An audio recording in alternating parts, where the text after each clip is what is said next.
Boa noite a todos, boa tarde ou bom dia, né? Mas sejam bem-vindos a mais uma aula nossa. Meu nome é Aleandra, sou professora aqui da FATEC e psicóloga do NAP, Núcleo de Apoio Psicopedagógico.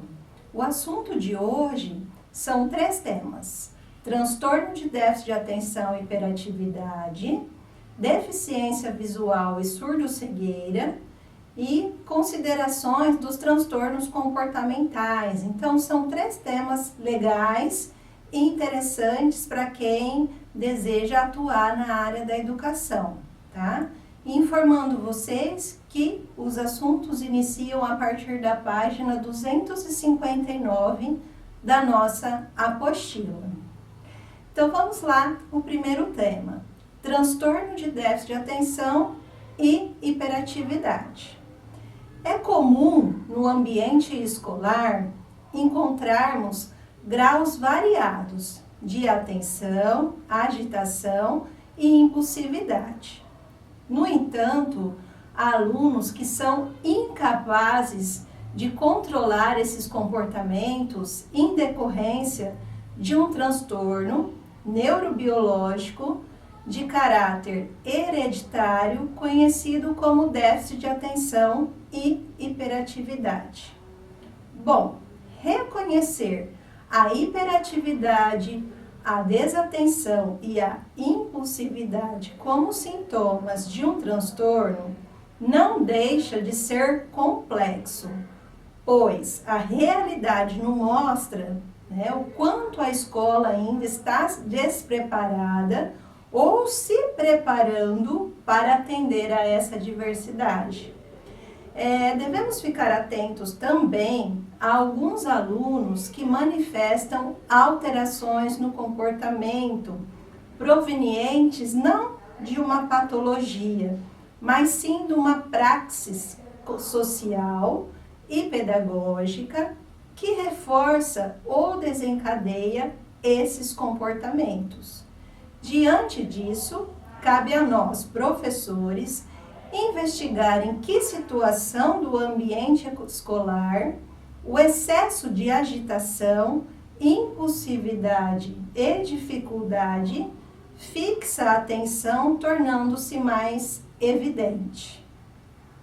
É preciso que o professor obtenha conhecimentos básicos através, ou juntamente com os profissionais da saúde, acerca do transtorno de déficit de atenção e hiperatividade, para que possa desenvolver as competências que lhe cabem. Enquanto professor, também em casos específicos, deve observar comportamentos considerados destoantes, não com olhar patológico, mas reflexivo e crítico, levando em consideração o contexto socioeducacional em que o aluno está inserindo e revendo também essa prática pedagógica adotada pela escola. O professor deve conhecer o transtorno de déficit de atenção e hiperatividade, exigindo desse profissional bastante estudo e reflexão sobre o processo, ensino e aprendizagem. Ele deve conhecer e distinguir o transtorno de déficit de atenção e hiperatividade da indisciplina escolar. É imprescindível para rótulos e estigmas não surjam no ambiente da escola e o professor não adote intervenções indevidas, sem que antes analise um contexto em que o aluno está inserido e faça com levantamento de hipóteses. Conforme é visto na nossa realidade, vem se apresentando, né, e caberá a esse profissional, no caso o professor ou o profissional da educação, ampliar os seus conhecimentos sobre o comportamento dos alunos em contexto escolar, para que adquira a capacidade de sinalizar os sintomas característicos de desatenção, hiperatividade e impulsividade expressos em sala de aula. A informação que o professor pode obter sobre a criança dentro do ambiente escolar é de extremo valor para o diagnóstico e para identificar as habilidades que são ensinadas por eles. Além disso, o professor tem a chance, né, de perceber a criança no momento das atividades individuais, grupais e a maneira como ela interage com os colegas. E além disso, comparar esse desempenho da criança com as crianças da mesma idade. É incontestável a importância do professor no diagnóstico de transtorno de déficit de atenção e hiperatividade.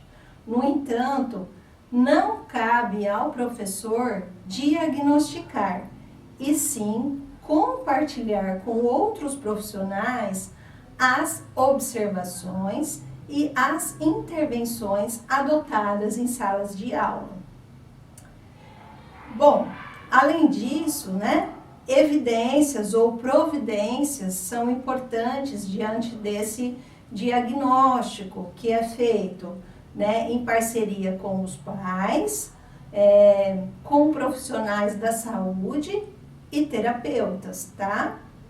E o professor que se propõe a trabalhar com esse tipo de aluno deve ser capaz de se adaptar às estratégias de ensino, ao estilo de aprendizagem e às necessidades da criança, buscando sempre atividades que motive e desperte os interesses, tá? Tarefas monótonas, repetitivas, que exigem tempo prolongado para sua realização, tá? Esse tipo de criança não se adapta. E assim, pensar na literatura, existem diversas dicas para que a gente siga em relação às crianças com déficit de atenção e hiperatividade. Mas uma receita pronta para solucionar o problema é difícil de encontrar, porque o problema, né, o meu, o seu, emerge dentro de cada sala de aula. E isso depende muito do desejo, da disponibilidade, da criatividade, da flexibilidade e o grau de tolerância do comportamento inadequado do aluno. Então, esses dados se relacionam com transtorno de déficit de atenção e hiperatividade.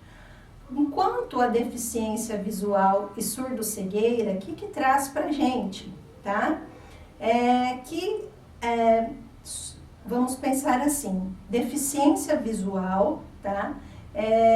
Definida, ou assim, vamos dizer, pontuada como uma pessoa cega, com ausência total da visão, até a perda da projeção da luz, sendo sugerido que o processo de aprendizagem se dá através da integração do sentido tátil, sinestésico, auditivo, gustativo, utilizando o sistema Braille para leitura e escrita. E a surdo-cegueira, a pessoa tem concomitantemente visão e audição atingidas por alguma disfunção. Ela não é entendida como uma deficiência múltipla, mas é considerada como um tipo de deficiência específica que não é apenas o somatório das duas deficiências visual e auditiva, mas uma condição singular que demanda um atendimento diferenciado do prestado à criança só cega ou só surda. O professor precisa entender como funciona a visão do seu aluno, né? E, para tanto, precisa de informações de uma equipe especializada que deverá atuar junto à escola na perspectiva de inclusão. O mais importante é que os conteúdos sejam tratados de forma que ele possa participar ativamente de todas as atividades desenvolvidas pelos demais alunos. E o professor deve buscar desenvolver no aluno atitudes ativas em relação ao processo de aprendizagem, bem como o espírito crítico e reflexivo, considerando as diferenças individuais. O aluno, né, com surdo-cegueira, ele deve ter também ressaltar a importância de um guia intérprete ou do instrutor mediador, que são profissionais especializados, responsáveis por acompanhar individualmente, né, a pessoa surdo-cega. E, por fim, as considerações sobre os transtornos comportamentais, né, algumas considerações, definindo, então, comportamentos, né, dos transtornos,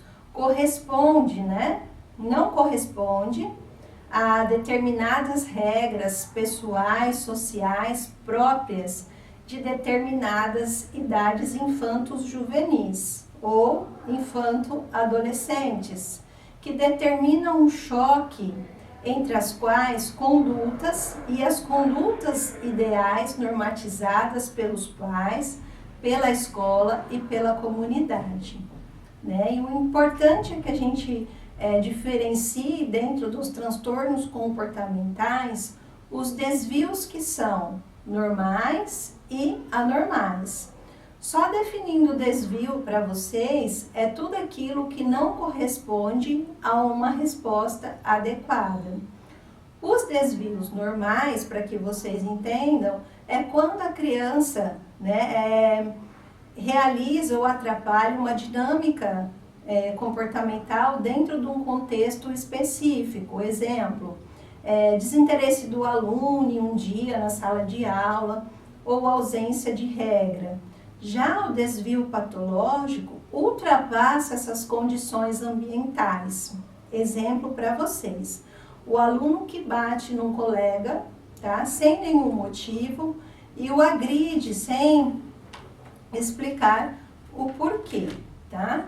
E os tipos de transtornos comportamentais são hiperatividade com ou sem déficit de atenção, isolamento generalizado, inadaptação neurótica, reação de fuga, reação fóbica, agressividade não socializada, roubo generalizado, deprivação sensorial afetiva, transtornos psicossexuais ou reações sociopáticas, no caso, o delinquente. Cada um desses transtornos ou tipos de transtornos comportamentais, além da sua homogeneidade grupal, mantém sua heterogeneidade específica, que lhes dá uma unicidade própria que torna imprescindível considerar seu estudo diferenciado.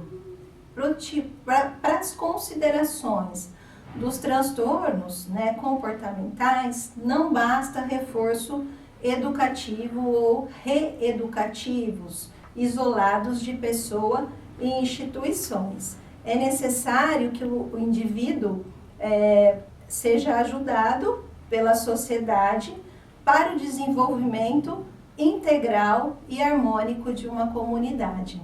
Então, é isso que eu quero passar para vocês, tá? Transtorno de déficit de atenção, surdo-cegueira e considerações dos transtornos de comportamento, enfatizando que cada criança é única e singular.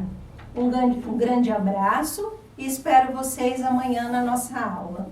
Até amanhã!